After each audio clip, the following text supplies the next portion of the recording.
Devin Hester is a finalist for the Hall of Fame.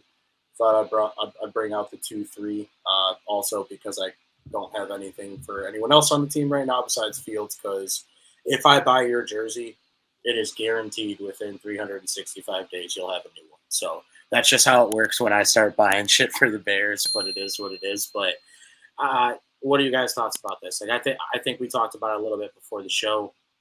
He should have been first ballot in my eyes. This is a guy that transcended how you play the kick returning position.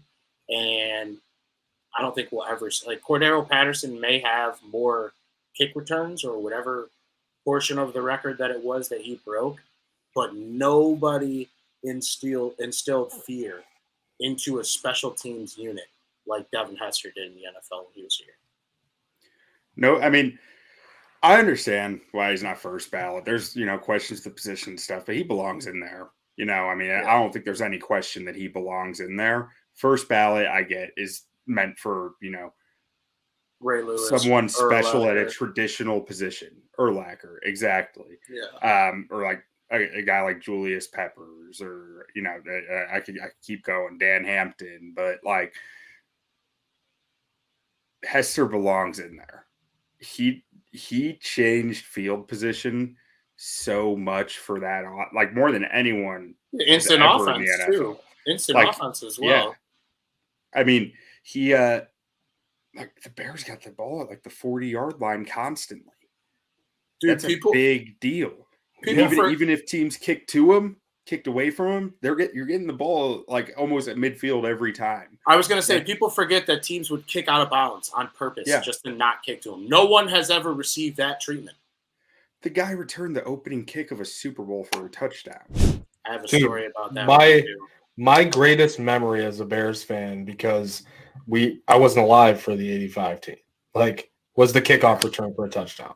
Honestly. Dude, so two things. I was in the end zone that he ran that kickback, and I was probably in like 7th grade. Absolutely lost my shit. Like, just going nuts in the stands, getting pissed on by the rain. And then I was, dude, when I like turn the TV off and turn everything else off, I go into like a rabbit hole of like videos. And last night I saw a video. I don't remember which NBC Sports host it was. It may have been Lawrence Holmes, to be honest. It was like Lawrence Holmes, Wannstedt, and they were talking to Tony Dungy. They were talking about that play. And they said, or Tony Dungy said that in the lead up to that Super Bowl, they talked about for the whole 2 weeks prior to it, like, we're not giving them the ball. We're not going to kick them the ball. It's just something that you can beat us any other way, but we're not going to let Devin Hester beat us, basically, right? So they went to church on Saturday night before the game, and just kind of like in the pastor's sermon, he talked about like fear and stuff like that. And Dungy's like, you know what? Do we fear Devin Hester? And he's like, fuck it, we're kicking him. And then, the rest is history. But Joey, I share that same sentiment. I said this to my brother the other day, and my brother's not even a huge Bears fan anymore. He's just a big Northwestern guy. I'm like, dude, as a sports fan, obviously we had the Cubs after that, so I can't necessarily say I peaked, right? But like 6th, 7th grade, that was like my first like, oh my God, we could possibly win a championship right here moment. Now, obviously, this is 3 years after Bartman. I was alive for the Bulls, but like I'm like still wearing Spider-Man costumes to school, wearing Velcro shoes and shit. Like, I was 4 years old when they won their last title. So, you know what I'm saying? Like, that game, too, they were in it all game. And, I mean, Rex Grossman's just not a Super Bowl winning quarterback. But, yeah, dude, Devin Hester, the Windy City Flyer, like, I really, really hope that he gets into the Hall of Fame this year. Also, too, just because we have had absolutely nothing to root for this year, that'd be a great thing to just be like, well, at least someone made us proud, right? So he returned a kick or punt in his first 2 seasons once every 3 games before teams started being like, we're not letting this guy touch the ball. You said for the first 3 seasons, or 2 once seasons? Every 3 games in his first 2 seasons. 11 return touchdowns in 32 games. He was, for the longest time, or I don't know about longest time, but like for most of his career, anyways, he felt like the Bears' best offense. Like He was the best player on the team. Yeah. it wasn't even like you were like, was Devin Hester going to return one today, or are we going to like score no points? Yeah. Or give us good field position and like start on the opposite end? Or are we going to draw up 100 terrible plays for him on offense? Yeah. So even if you include the playoffs in that, still once every 3 games because he had one in the 3 playoff games his second season or his rookie season. Yeah, because that was his rookie season that we went to the Super Bowl, right? Yeah. Yep. Dude, I remember. I mean, the walk-off against Arizona. Oh, there were so Broncos, in the big Broncos moment. Game, the Broncos game too. Remember when that you one? needed something, he gave you something. The threat, dude. It's not so many of these kick returns and punt returns that go for touchdowns or in garbage time.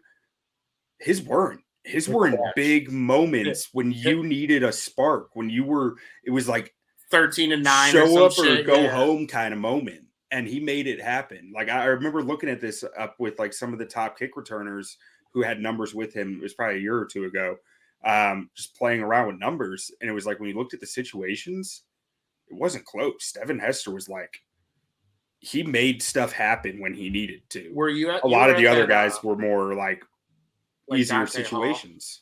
Hall, Dante Hall and Cribbs and those guys. You were at that Broncos game, right? I think we've talked about this. The one Broncos game where he got the dude fired, the punter. Got the dude. I wasn't there, but I know you know which game I'm talking about. Yeah.